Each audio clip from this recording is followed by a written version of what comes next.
Hi everyone, India up to date में आपका स्वागत है। डब्ल्यूएचओ ने 4 कफ सिरप्स को यूज़ करने से मना किया है। उसका कहना है कि जब तक इसको एनालाइज नहीं किया जाता नेशनल रेगुलर अथॉरिटीज़ द्वारा, तब तक इसको यूज़ करने से मना किया गया है। उन 4 कफ सिरप्स का नाम है प्रोमेथाज़ाइन ओरल सिरप, दूसरे का नाम है कोफेक्स मेलिन बेबी सिरप, तीसरे का नाम है मेकअप बेबी कफ सिरप, चौथे का नाम है मैग्निप एन कफ सिरप। तो ये वो 4 कफ सिरप हैं जिनको डब्ल्यूएचओ ने यूज़ करने से मना किया है।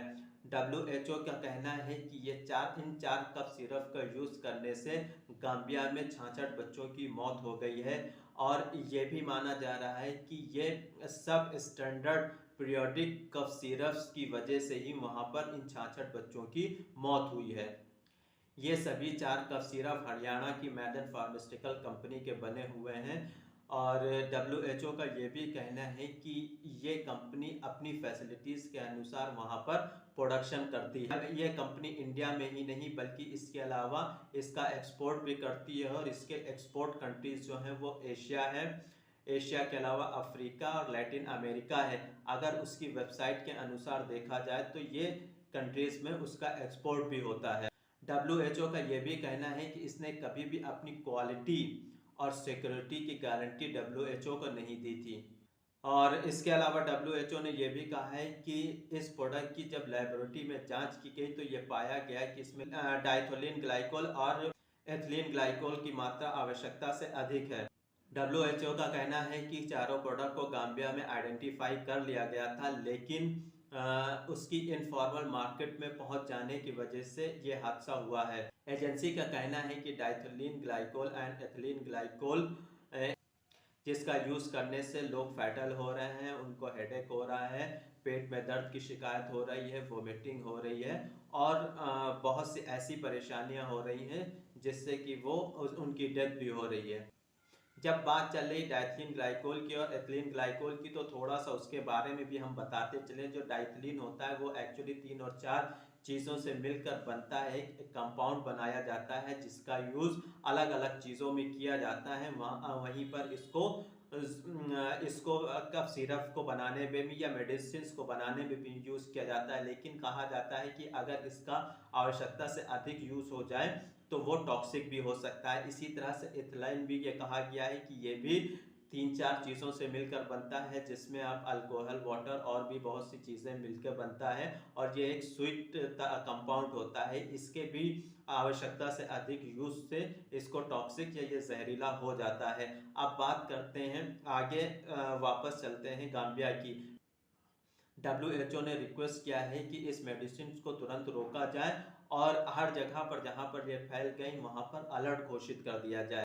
गाम्बिया की मेडिकल कंडीशन इतनी ज़्यादा पहले से ही ख़राब है, वहाँ पर मलेरिया और मेलेसिस जैसी बीमारियों ने अपने पैर पसार रखे हैं। वहाँ पर इस तरह से 66 बच्चों की मौत हो जाना उसके लिए एक बहुत बड़ी, ये कह सकते हैं कि चिंता की वजह बन गया। एजेंसी का कहना है कि गाम्बिया के मेडिकल ऑफिसर ने जुलाई में इस चीज़ को पकड़ लिया था और वहाँ पर पैरासीटामोल सिरप के यूज़ करने से बहुत से बच्चों को वोमिटिंग हो रही थी और इसके अलावा 3 से 5 दिन के अंदर उनके किडनी में भी इन्फेक्शन पाया जा रहा था। चलिए बात थोड़ी सी गाम्बिया के बारे में कर लेते हैं। गाम्बिया एक ऐसा कंट्री है जिसके बारे में बहुत से कम लोगों ने नाम भी सुन रखा होगा, तो इसके बारे में थोड़ी सी डिटेल आप लोगों के साथ शेयर कर लेते हैं। गाम्बिया एक्चुअली एक वेस्ट अफ्रीका का एक बहुत छोटा सा देश है जहां पर 11,295 किलोमीटर का एरिया ही है। गाम्बिया को 9th और 10th सेंचुरी में मुस्लिम ट्रेडर्स ने उस पर कब्जा किया था और वहाँ पर बिजनेस स्टार्ट किया था। उसी बीच में 9th और 10th सेंचुरी के बीच में वहाँ पर एक कम्युनिटी भी वहाँ के ट्रेडर्स ने बनाई और ये कह सकते हैं कि वहाँ के ट्रेडर्स और स्कॉलर्स ने एक कम्युनिटी भी बनाई। उसके बाद उन लोगों ने वहाँ बहुत से बिजनेस इस्टेब्लिश किए, जिसमें सबसे बड़ा बिजनेस के रूप में स्लेवरी बिजनेस माना जाता था। वहाँ से लोग स्लेव करके दूसरे कंट्रीज भेजे जाते थे। इसके अलावा वहाँ पर आइवरी का बहुत ज़्यादा यूज़ किया जाता था, जो हाथी के दांत जैसा एक प्रोडक्ट होता है, उसका भी बहुत ज़्यादा यूज़ किया जाता था। इसके अलावा गोल्ड का भी बहुत अच्छा उपयोग यूज़ किया जाता था, एक्सपोर्ट किया जाता था और वो वहाँ से इम्पोर्ट भी करते थे, दूसरी चीज़ों से मैन्युफैक्चर्ड प्रोडक्ट जो हैं वो दूसरे कंट्रीज से इम्पोर्ट भी किए जाते थे।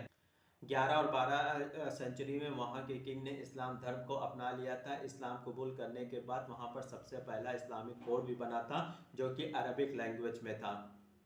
उसके बाद 15 सेंचुरी में पोर्तुगीज़ ने वहाँ पर अपना कब्जा किया और वहाँ पर ट्रेड करना शुरू कर दिया।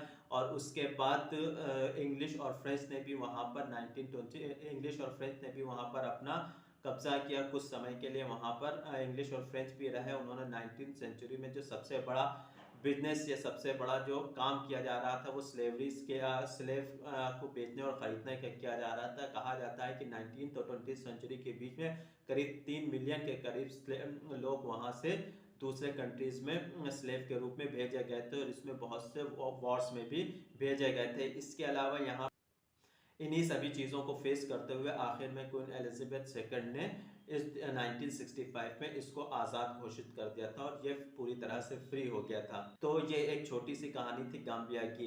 अब बात करते हैं वापस मेडिकल की और WHO का जो कहना है उसकी तरफ आप लोगों का पूरा ध्यान आकर्षित करना चाहेंगे कि आप इस पर ध्यान दीजिए और इन 4 प्रोडक्ट्स के बारे में जो हमने बताया है उन प्रोडक्ट्स का यूज़ ना करें और देखें कि अभी आगे क्या रिपोर्ट्स आती हैं, उसके बाद इन प्रोडक्ट्स का यूज़ किया जाना चाहिए।